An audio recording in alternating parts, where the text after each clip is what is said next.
हा नमस्कार सर. नमस्कार. नाव काय सर आपलं? अमित सोमनाथ रोडे. सर प्रणव निसर्गोपचार व योग केंद्रामध्ये येण्याचं कारण? उन्हाळ्यामध्ये सगळ्यात महत्वाचं शांत झोप लागणे, उन्हाच्या ह्याच्यापासून त्रासापासून मुक्ती मिळवण्यासाठी आणि शरीर शांत करण्यासाठी योग निसर्गोपचार केंद्रामध्ये आम्ही जाणीवपूर्वक आलो. ऋतुमानानुसार उन्हाळा, हिवाळा आणि पावसाळा हे जे 3 मुख्य ऋतू आहेत, त्यापैकी उन्हाळ्यामध्ये जनरली निसर्गोपचार घेण्यास काय फरक पडतात हे जाणून घेण्यासाठी यावेळेस मुद्दाम उन्हाळ्यामध्ये निसर्गोपचार घेण्याची मानस होता. त्यानुसार आम्ही आलो. हे 10 दिवसांमध्ये काय फरक वाटतोय सर आपल्या जीवन पद्धतीमध्ये आल्यास? काय कसं होतं काय?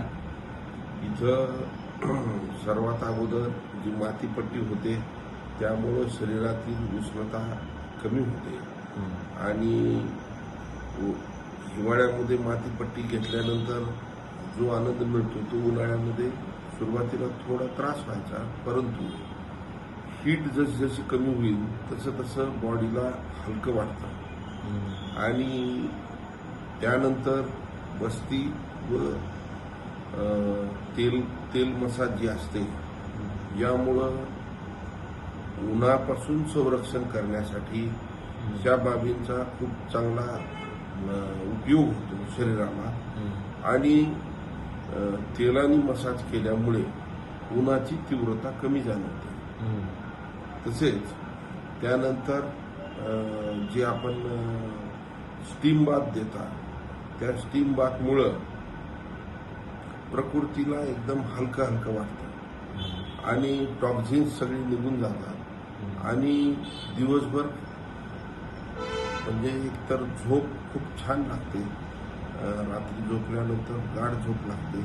दुसरी गोष्ट कमी वेळामध्ये गाढ झोप पूर्ण होते आणि दिवसा उन्हात जरी फिरलं तर उन्हाची तीव्रता तेवढी जाणवत नाही. याने निश्चितच फरक. तुम्ही समाधानी आहे तिथल्या उपचार पद्धतीमध्ये? उपचार पद्धतीमुळे समाधानी आहे.